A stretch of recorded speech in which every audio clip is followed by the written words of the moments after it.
नमस्कार दोस्तों, स्वागत है आपका जियो जी भरके की हिस्ट्री मिस्ट्री सीरीज की आज की कहानी में।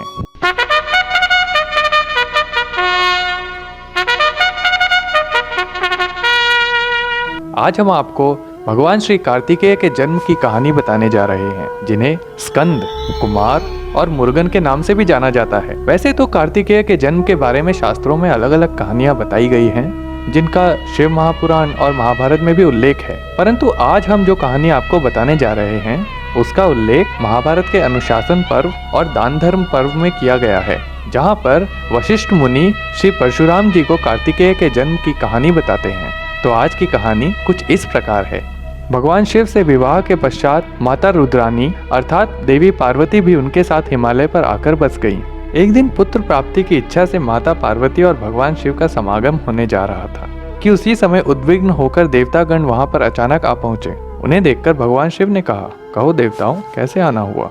तब देवताओं ने अपनी प्रार्थना को प्रस्तुत करते हुए कहा, हे प्रभु, आपका तेज तो अमोघ है और देवी रुद्राणी भी महातेजस्विनी है, इसलिए आप दोनों के समागम से जो संतान उत्पन्न होगी वह बहुत ही तेजस्वी होगी और हम सभी देवताओं पर भारी पड़ सकती है।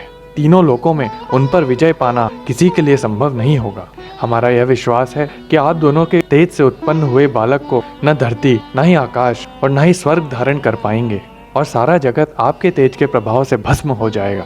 इसलिए प्रभु, आपसे हमारी प्रार्थना है कि संतान के उपयोग में आने वाला आपका उत्तम तेज आप अपने अंदर ही रोक लीजिए। भगवान शंकर ने उनकी प्रार्थना को स्वीकार करके अपने तेजस्वी वीर को ऊपर उठा लिया और तभी से उन्हें ऊर्ध्व रेता के नाम से भी जाना जाता है।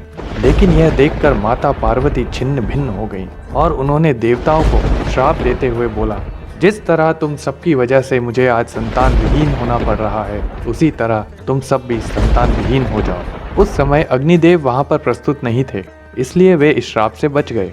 भगवान शंकर ने अपने तेजस्वी वीर को रोक लिया था, किंतु उसका किंचित भाग स्खलित होकर पृथ्वी पर गिर गया था, जिसे अग्निदेव ने अपने अंदर समेट लिया। उसी समय दूसरी ओर तारक नाम का एक असुर ब्रह्मा जी के वरदान से बहुत ही उद्दंड हो गया था और सभी देवताओं को उसने परेशान करना शुरू कर दिया था। तारकासुर के उद्वेग से बचने के लिए सभी देवता दौड़े दौड़े ब्रह्मा जी के पास पहुंचे और एक स्वर में बोले, हे ब्रह्मदेव, हमें इस तारकासुर से बचाइए, आपका वरदान पाकर इसने हमारा जीना दूभर कर रखा है। तब ब्रह्मा जी ने उन्हें कहा कि अग्निदेव के पास भगवान शंकर का वीर्य रखा हुआ है, आप सब जाकर उनसे प्रार्थना करें और भगवान शंकर के वीर्य से एक पुत्र की प्राप्ति करवाई जाए। वह पुत्र बड़ा ही वीर होगा और तारक और उसके जैसे बाकी असुरों का भी नाश करेगा।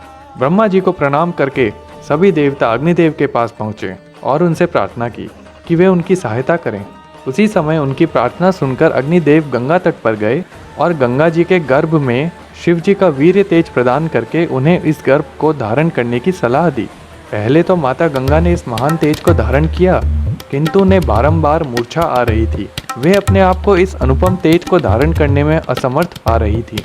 उसी समय अनायास ही एक राक्षस ने वहां पर आकर जोरदार गर्जना की, जिसके डर से माता गंगा के नेत्रों से अश्रुधारा बहने लगी और वे अचेत हो गईं। सचेत होने पर उन्हें एहसास हुआ कि वे शायद इस गर्भ को और नहीं संभाल पाएंगी। उन्होंने अग्निदेव से प्रार्थना की कि हे अग्निदेव, मैं स्वेच्छा से नहीं परंतु असमर्थ होने के कारण इस गर्भ का त्याग करने जा रही हूँ, क्योंकि मैं बार बार मूर्छित हो रही हूँ और मेरे शरीर की क्षमता भी क्षीण हो गई है। अग्निदेव ने माता गंगा से बड़ी मिन्नतें की।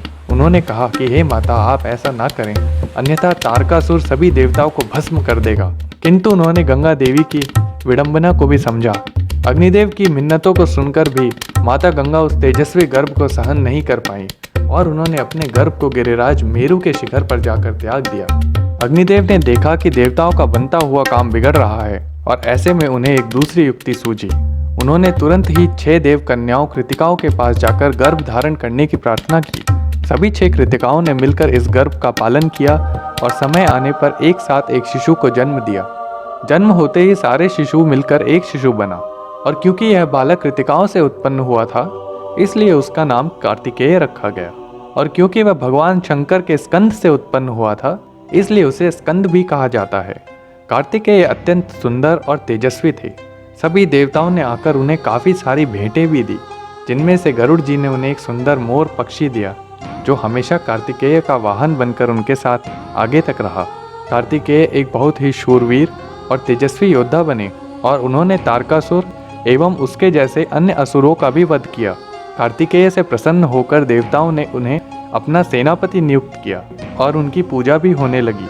बाद में उन्हें श्री मुरुगन के नाम से भी जाना गया। तो यह थी कार्तिकेय के जन्म की अद्भुत कहानी। अब जानते हैं कार्तिकेय के बारे में कुछ अन्य बातें। इस कहानी में हमें पता चलता है कि कार्तिकेय को षण्मुगम अर्थात 6 मुख वाला भी कहा जाता है, क्योंकि वे 6 कृतिकाओं से उत्पन्न हुए थे। कार्तिकेय को सभी देवताओं में सबसे ज़्यादा सुंदर देवता भी माना जाता है और इसीलिए शरद पूर्णिमा पर कुंवारी लड़कियां कार्तिकेय से प्रार्थना करती हैं कि उन्हें भी उनके जैसा ही खूबसूरत पति प्राप्त हो। और यदि आपने कार्तिकेय की मूर्ति देखी होगी तो उसमें उनके हाथ में जो ध्वजा होती है उस पर एक मुर्गा बना होता है। यह मुर्गा तारकासुर रूपी अहंकार को प्रदर्शित करता है, क्योंकि जब तारकासुर की मृत्यु हो रही थी तो उसने कार्तिकेय से प्रार्थना की थी कि वह हमेशा उसे अपने साथ रखें। तब कार्तिकेय ने उसे अपनी ध्वजा पर स्थान दिया और यह संदेश दिया कि ईश्वर प्राप्ति के लिए आपको अहंकार को त्यागना ही होगा। तो दोस्तों, यह थी आज की ज्ञानवर्धक और शिक्षाप्रद कहानी। अगले हफ्ते मिलते हैं एक अन्य कहानी में। तब तक के लिए लाइक और सब्सक्राइब करना ना भूलें और अपने दोस्तों के साथ ज़रूर शेयर करें। जिए जी भर के।